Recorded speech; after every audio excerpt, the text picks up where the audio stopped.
Islam yang Allah redokan kepada kita yang disampaikan melalui junjungan besar Nabi Muhammad SAW adalah satu syariat yang menyuluh persoalan hidup, lahir dan batin. Syariat lahir disebut sebagai syariat, manakala syariat batin disebut sebagai hakikat. Ini sesuai dengan kejadian manusia itu sendiri, yang mana ia adalah kombinasi di antara jasad lahir dan jasad batin. Jasad lahir ialah yang boleh kita lihat dengan mata kasar, manakala jasad batin itu ialah yang tak nampak, yang mana boleh menggerakkan jasad lahir kita untuk berfikir, memahami, mengetahui, merasa, yang dikenali juga sebagai roh. Allah Subhanahu Wa Taala telah menetapkan bahawa syariat lahir untuk diamalkan oleh jasad lahir, manakala syariat batin diamalkan oleh jasad batin atau dikenali sebagai roh tadi. Sesuai dengan jasad lahir dan batin kita yang tak berpisah-pisah dan berpadu erat, makanya amalan lahir dan batin ini perlulah dilakukan serentak dalam satu masa, dalam semua waktu dan keadaan.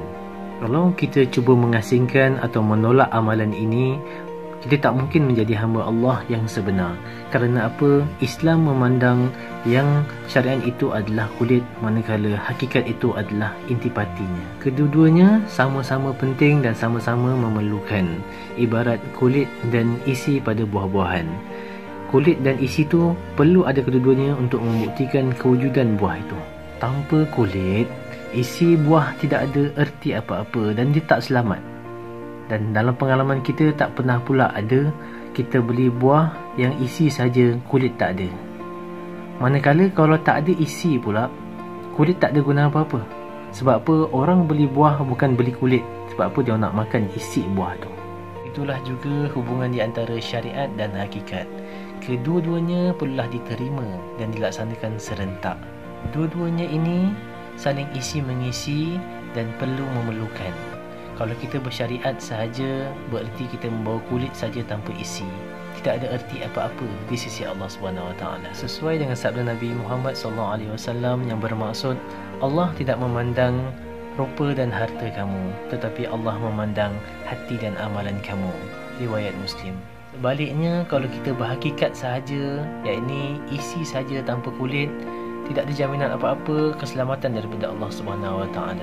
Hakikat itu akan rosak dan kita tak akan peroleh apa-apa langsung, hatta Islam akan rosak tanpa kita sedar.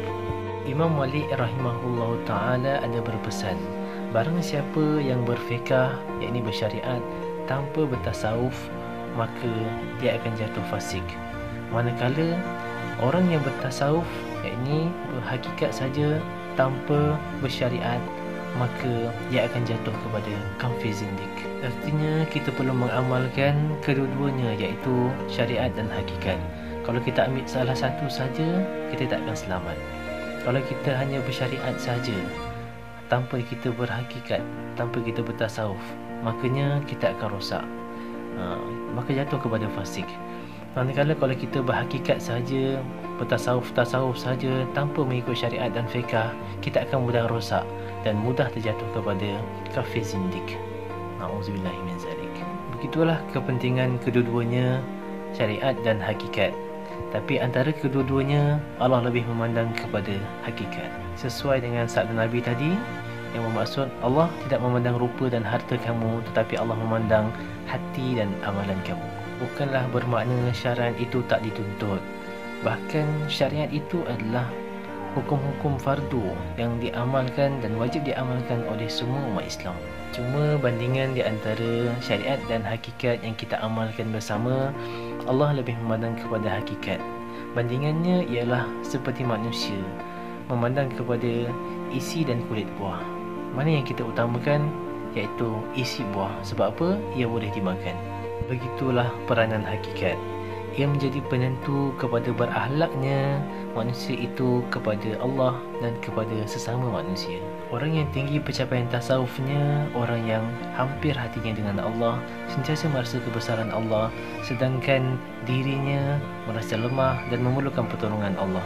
Seorang yang zahid, yakni boleh mengorbankan dunianya untuk akhiratnya. Seorang yang zahid juga adalah seorang yang mampu mengasihi manusia, bersedia untuk susah untuk manusia, dan dia inilah yang akan menyelamatkan manusia dari tipuan dunia, nafsu dan syaitan. Sebaliknya, orang yang lemah dalam amalan batinnya ialah orang yang jauh dan terpisah hatinya dengan Allah Subhanahu Wa Taala, yang kurang beradab dengan Allah Subhanahu Wa Taala, dan dia berjuang habis-habisan hidupnya untuk kehidupan dunia dia.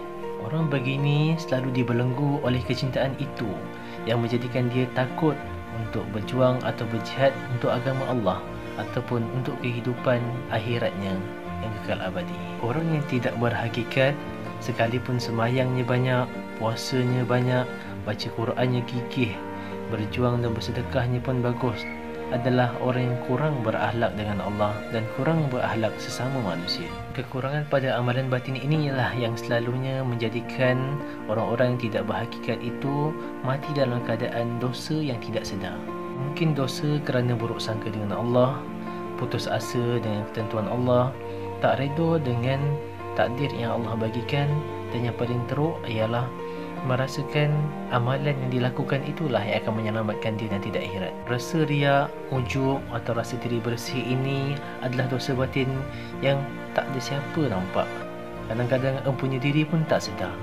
Kecuali orang yang ada pandangan basirah yang diberi Allah, dia dapat mengesan penyakit-penyakit hati ini. Nanti di akhirat, bila Allah buka semua dosa-dosa batin kita yang kita lakukan itu, bolehlah kita terkejut dan tersentak. Ulama tasawuf ada berpesan bahawasanya biarlah kita sedikit amalan berserta rasa takut kepada Allah daripada banyak amalan tapi tak ada rasa takut kepada Allah, tak merasa bersalah dan berdosa kepada Allah, malah merasa pula amalan itu yang akan menyelamatkan mereka nanti.